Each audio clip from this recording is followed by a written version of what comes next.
we've really lost our non-nuclear deterrent capability in that regard. So it's just something that we're playing catch up in. Our adversaries are passing us. We're at the limit of like technical complexity. Like it's hard for a traditional aerospace company to build a more complex system because it will take too long and it will cost too much, and therefore it will be canceled.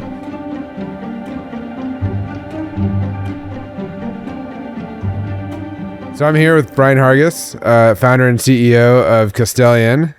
You've had a long career in aerospace and defense, and you decided to throw in a great career at SpaceX to go out and start a missile company.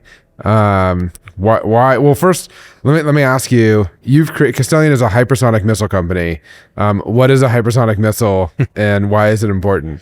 I'd say like the incorrect scientifically definition is it goes Mach 5 or faster for hypersonic, but the real reason why it's important is you kind of get three things out of a hypersonic weapon that are all really important to like creating deterrence, especially against like a peer adversary. And it's really, you get long distance because you're flying and the upper atmosphere is just low drag for the same size of a missile. You're getting to the destination extremely quickly because it's going Mach 5 or above.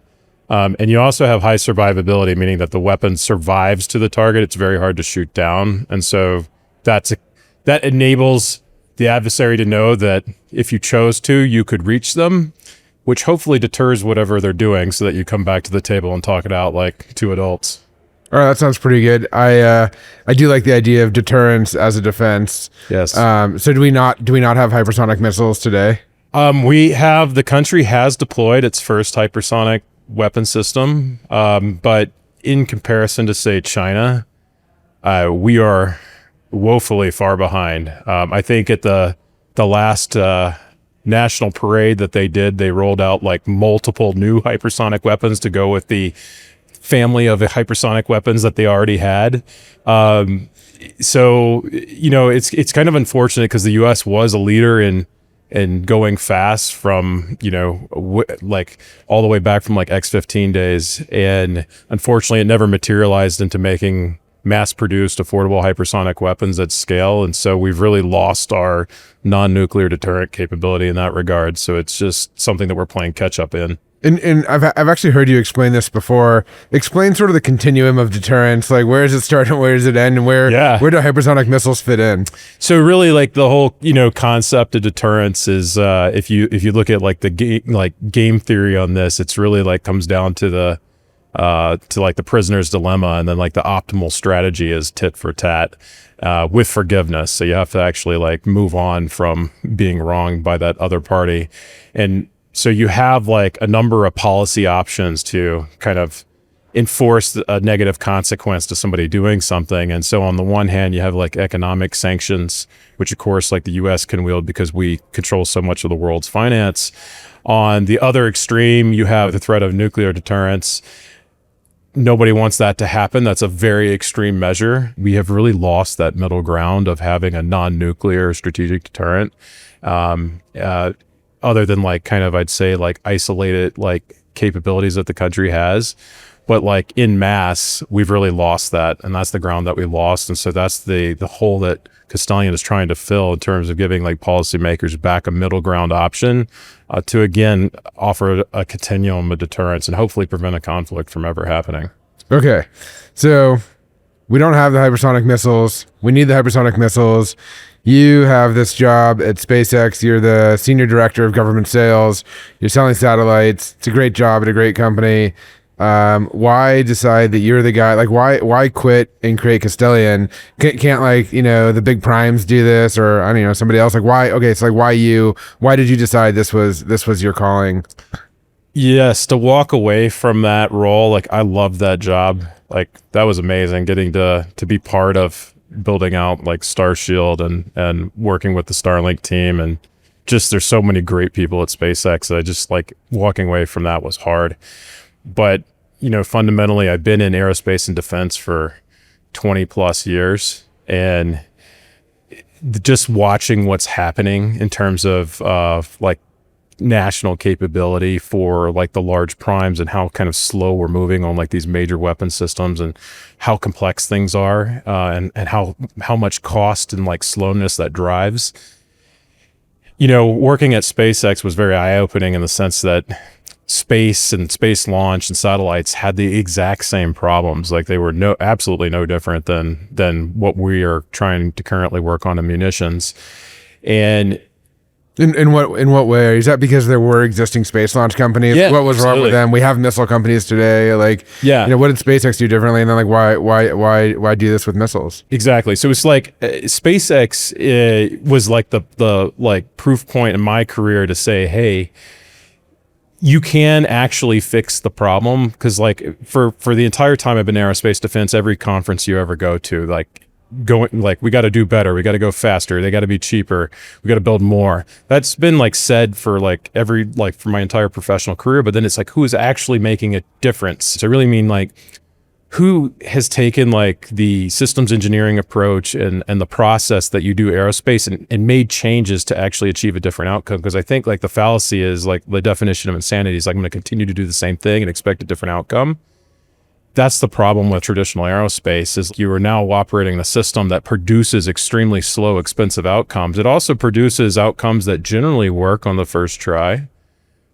But at the same time, we're now at the point that like our adversaries are passing us. We're at the limit of like technical complexity. Like it's hard for a traditional aerospace company to build a more complex system because it will take too long and it will cost too much, and therefore it will be canceled.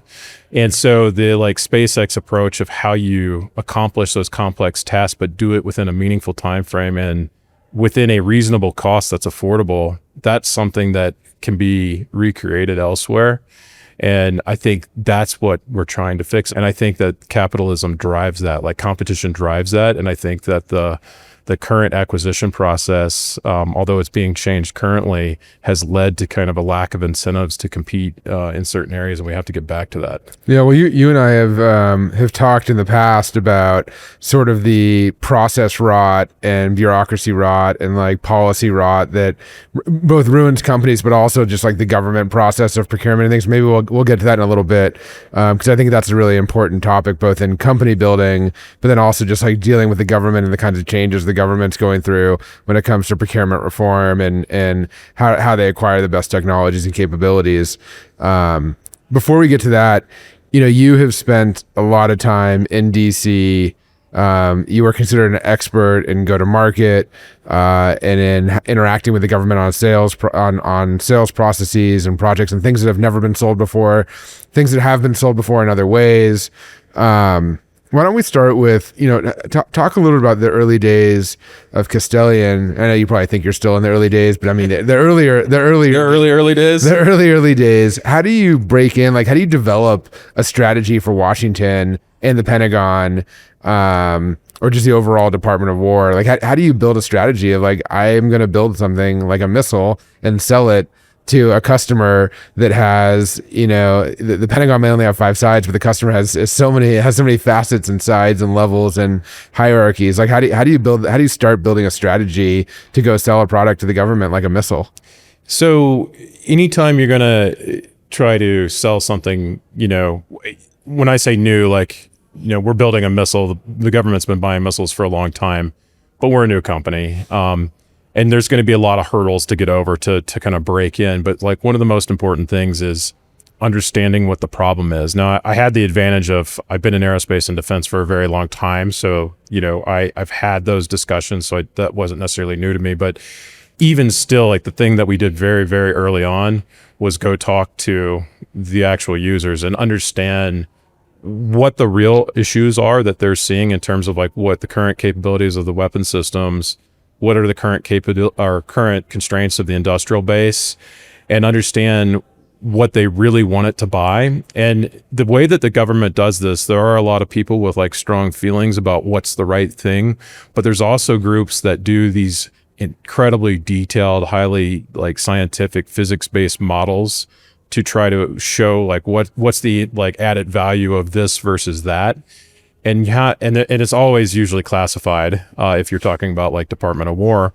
And so you need to gain access to that and talk to those folks to understand like what attributes of a system like really have a payoff. And then compare. These are like their like lab partners or scientific partners. Exactly. Like, the UARCs, FFRDCs, there's small businesses that have like very specialized capabilities to model certain things.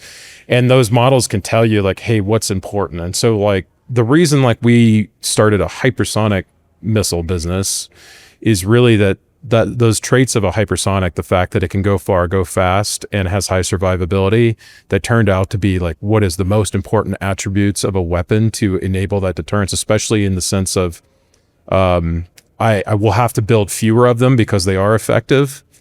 It's still a manufacturing challenge, and so you want to make everything else as easy as possible. So you're kind of cross-referencing what the customer needs are and where the requirements are coming from and understanding those. But then you're cross-referencing that with, hey, I'm still a small business and these things are still hard. And like, what are our actual company capabilities of what we can do?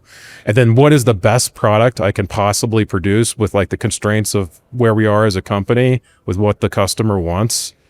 And then most importantly, finding a group within government that is willing to try something new and to do something different, because that's not always like an easy find, but finding that group of who's willing to work with us and go on this journey, because it is a journey and it takes both sides. Yeah, absolutely. And we'll talk more a little bit. Maybe we'll talk about it now, about like finding those people that are willing to take a chance, that aren't just going to do the same, like bet on the incumbent, buy the old missile. Who cares if it's over budget and years late and not at the production velocity and volume that we need? But how do you go? And I assume that when you were at SpaceX selling satellites, it's not the same customer who's like, I'm also the hypersonic missile buyer. Yeah. So you can't just like call up your old buddy who you delivered for in the past.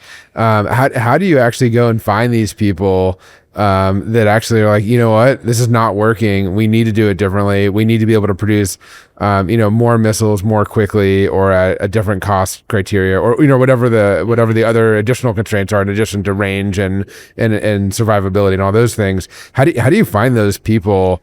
Even like tactically, I mean, are you literally just like calling people up, or like calling up a buddy and saying, do you know this other person? Like, how does it work? Well, you wish you could call them up, but typically if you've ever visited a government website, like how many phone numbers to a person have you ever seen on there?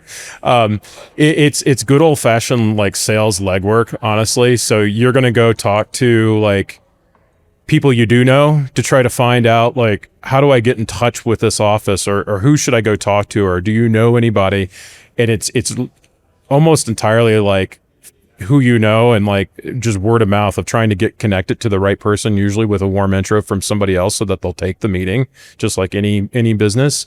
And then it's spending tons of time on the road talking to those folks, and you're trying to understand the problem so you can help define what your product should be, but you're also kind of interviewing them for like, is it worth, like, I have very limited time of which I can go try to sell something because we're a small business.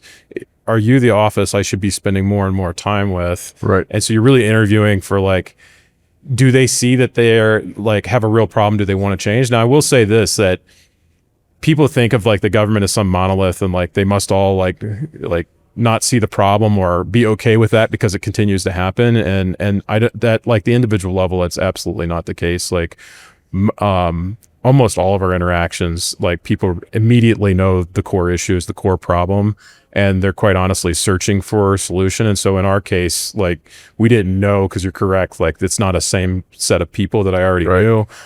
But when we got there and we gave them the story, like we were exactly what they were looking for. We had just nobody like us that ever walked through the door. Now that said, it's an incredibly long journey, because they're like, they get pitched by God knows how many companies in a year. And most of that's not going to work out. And so they don't know if they should like trust and believe in you. So I think like one of the most important things is you come in, you talk to them, you tell them what you're doing. And then you come back 3 months later and you tell them how you executed on the thing you said you were going to do. And then you tell them what you're going to do the next 3 months. And you just keep doing that until it's very obvious they can put their trust in you.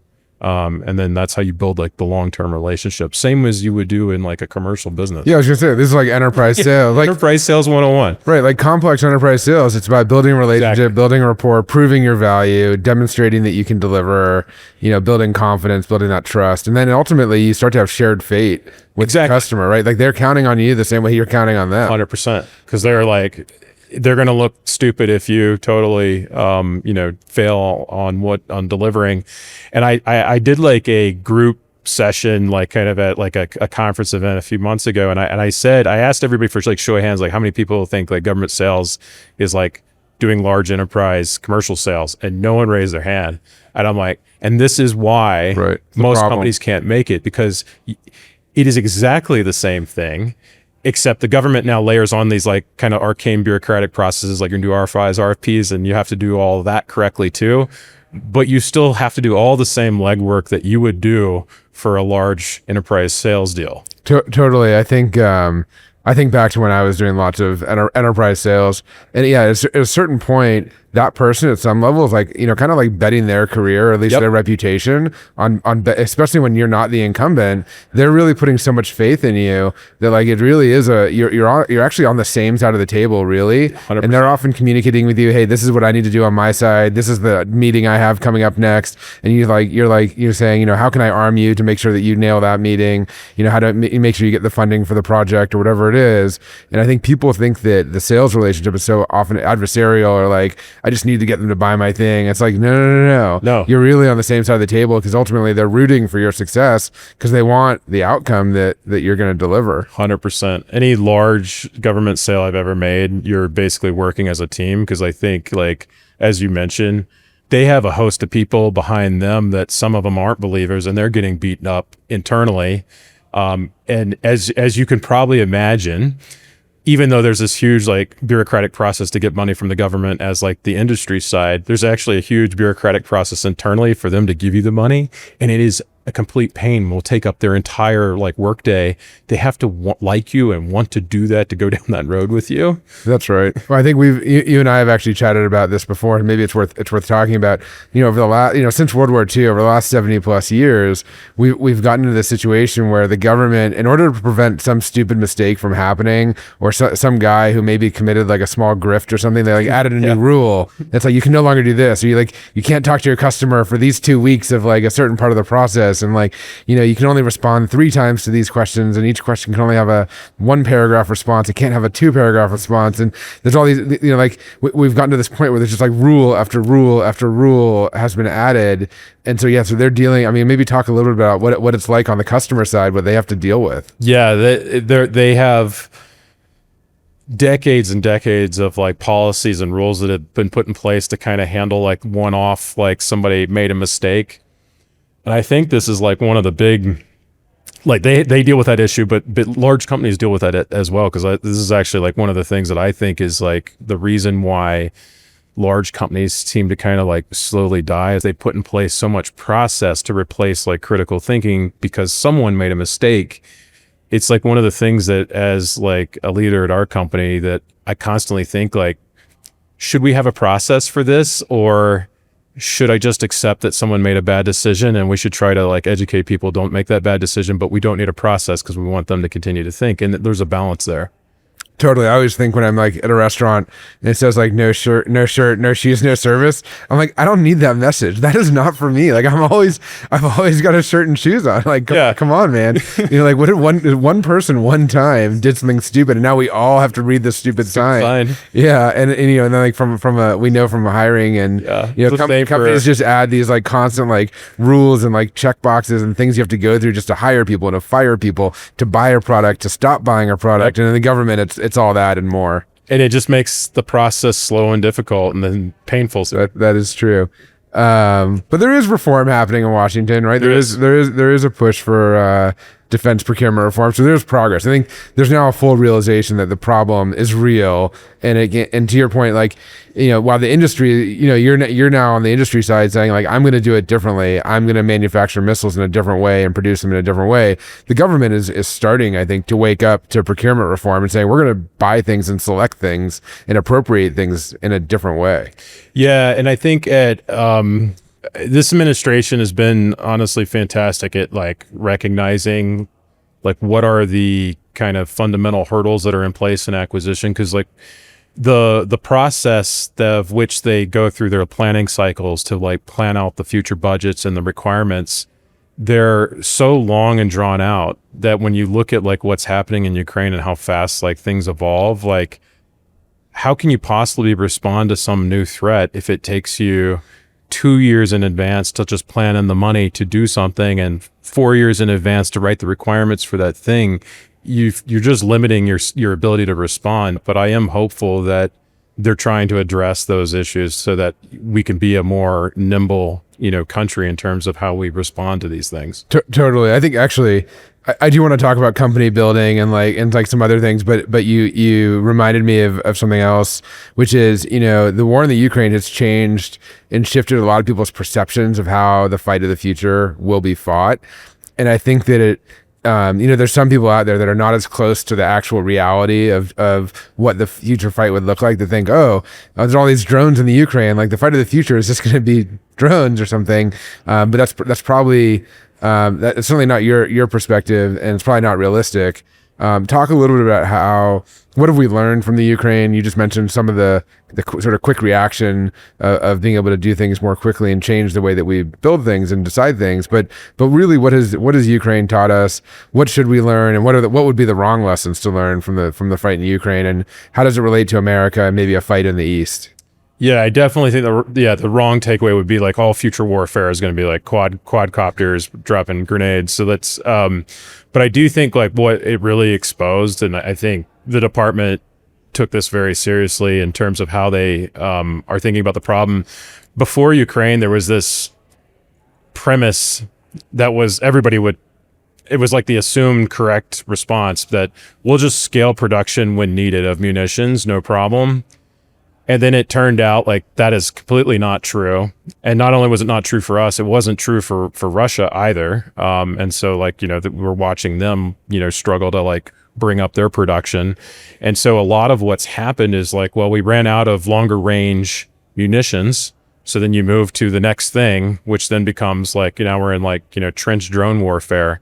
We're in a really bad spot if we get to that phase of conflict. So we need to be much better at how are we going to deter them with longer range weapons, and a big part of that deterrence is not just going to be that we can produce a handful of extremely capable munitions, but how are we going to scale production to the point that, they're going to stop trying to like use quantity as their means to counter that. A strong defense is really a great deterrent, but really a strong production capacity is also a great deterrence. Yes. I think that's an important. Do you think Washington understands that?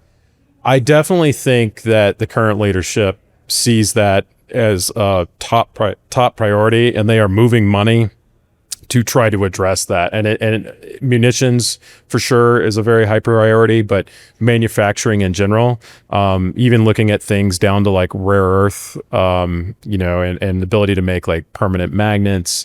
There's a number of things that this creeps into that we need to fix as a country that we've kind of been complacent about, but all of it kind of centers around reindustrialization and manufacturing, of which there's just going to be numerous opportunities going forward for different types of companies to kind of win in that environment. Yeah, I see. Even in the American Dynamism practice that we run at Andreessen Horowitz, we see that like, while defense is an important category for us, we're increasingly widening the aperture and sort of looking left to, it's like, well, what do those companies need? They need motors, they need actuators. Yeah.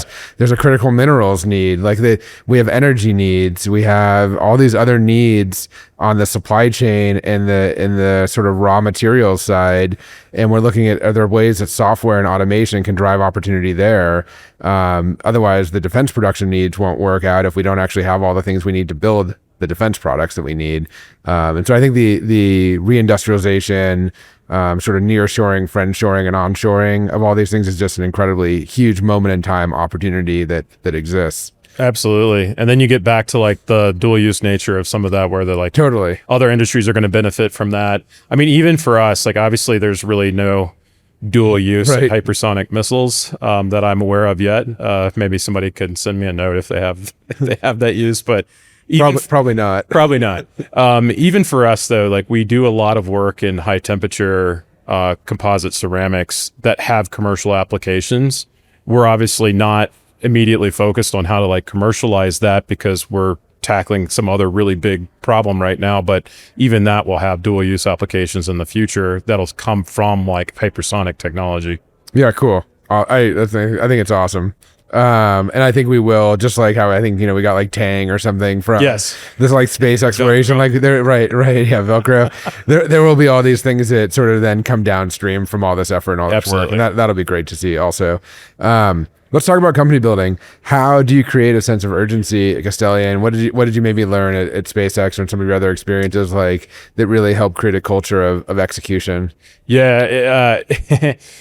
I think having semi-unrealistic goals on schedule is important. And the reason why this is important, it's not that I don't know that sometimes we're being kind of unreasonable with what our demands are, but as an engineer, I can say this, like, an engineer will expand work to fill all time available.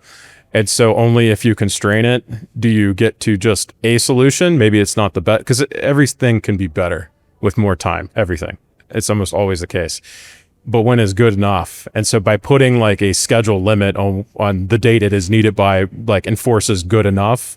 And then sometimes things take a little bit longer because you run into like some problem that you don't necessarily understand at the beginning. But I do think that, setting that culture of kind of urgent action from the top, and then even in hiring, like who we look to hire, having a bias towards action. Because certainly that's a personality type.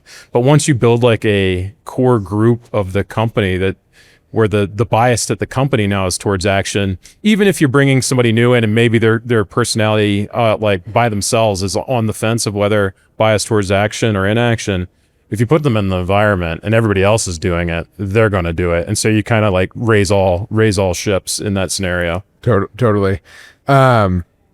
One thing I was always curious about, and I think a lot of the founders who are thinking about building in these categories think about, is how much do you rely sort of on the kindness of strangers and friends and partners in building your company versus saying we're going to build everything in-house, we're going to do everything in-house, whether it's rocket motors, the explosive parts, the fuselages, or I don't know all the terms, but like what do you decide to do yourself? What do you decide to lean on a vendor or a subcontractor for, and how do you make those decisions? We make buy decisions on everything, and then we'll do it multiple times. It's not like we make that decision for one phase of a project and we will make it again as the project moves to like say production phase. In general, if I can find a good supplier, I just want to buy. I would love not to do something. Yep. Please just be better at making something than we are. Because honestly, like the way I view us is like, we're tourists in building all these like subsystems. Like it's not our core business. Like I just want to build a working missile. But if I have to go build a part of it because I am going to be our best option in terms of schedule, then I will go do that. But it's certainly not my first choice. And so, unfortunately, what's happened with like the aerospace industry and supply chain in general for a large kind of like fraction of the population of vendors is they've been in this kind of systems engineering approach and culture of how you do aerospace engineering that produces, like, as we mentioned earlier, the kind of like slow, but it'll work outcome. That doesn't work with our culture. And so if we can't find a vendor in aerospace that can match kind of like our urgency and need for speed, then my first thought is like, well, is there another industry that we could go out to and look at? Like, can I go find an automotive parts supplier and get something? Can I go, talk to someone else? In a lot of cases, that's the answer. And so like, we're really just going outside of aerospace. Only as a last resort do I think like, hey, we're going to have to bring this in-house and do it completely ourselves. And we have done that in certain cases, like on the solid rocket motor side. But even still, if somebody came to us in the future and they could build motors cheaper and faster than us, I would absolutely use them. Awesome. We're going to wrap up with two quick questions. The first, you had a very successful first launch and of your missile. What did that feel like? What did that moment feel like? It didn't blow up on the launch pad, and everyone like kept all their body parts and it did exactly what you thought it would do. What's funny? I think I always envision like, you'd have like these moments of just like pure high. And honestly, I think running a company, and even like when you have a successful test, there's usually like some aspect of it that still wasn't perfect or that you could have done better. The natural tendency is almost not to celebrate because you're like, God, we still have so much more work to do. I've tried taking a very conscious effort to just make sure like the company slows down and like we actually celebrate what we have done, because we are doing lots of hard things extremely well very quickly. But there's a tendency, especially like with people, with engineers specifically, to just focus on like what didn't work. And so I would like to say that that moment felt amazing, but really what it felt like is, God, we have so much more work to go do. Totally. Well, it's like, look, you got to celebrate the wins, like you said, but like if you get a 98% on a test, it's kind of also like, well, what happened to the 2%? Yeah, where's the 2? I could have done the 2. Yeah, it could have been 100%. Could have been 100. Right. Last question, because I know that they want us to get out of here. What makes you so optimistic about building an American company and building an American dynamism company? Oh, man. This country... This is supposed to be a lightning round question, not the 20-minute question. Yeah, no, but like... I think what's truly exceptional about the U.S., like, for example, Andreessen's American Dynamism Fund, that you're going to go invest in something that, like, when you started was extremely boring and almost viewed as uninvestable. And just like the shift that can make over time with like just doing that across company after company and like kind of reinvigorating industries, like that's the thing that America does extremely well. So for us to like be working with you and to have a very like kind of small part in this reindustrialization of America and bringing back manufacturing, I couldn't, it's like the proudest thing I do every day. And I couldn't be more optimistic for the future, because sure, our labor rates are never going to be as low as some other country, but like that's not the problem. Right. We can fix the process. We can cut the cost. We can put more money towards education, et cetera. And I'm just like so proud to be part of that. And like your guys' support and betting on us like very early, especially when like this defense tech area was not hot. Like, thank you. Well, we feel the same way. Thanks, Bryon. Absolutely.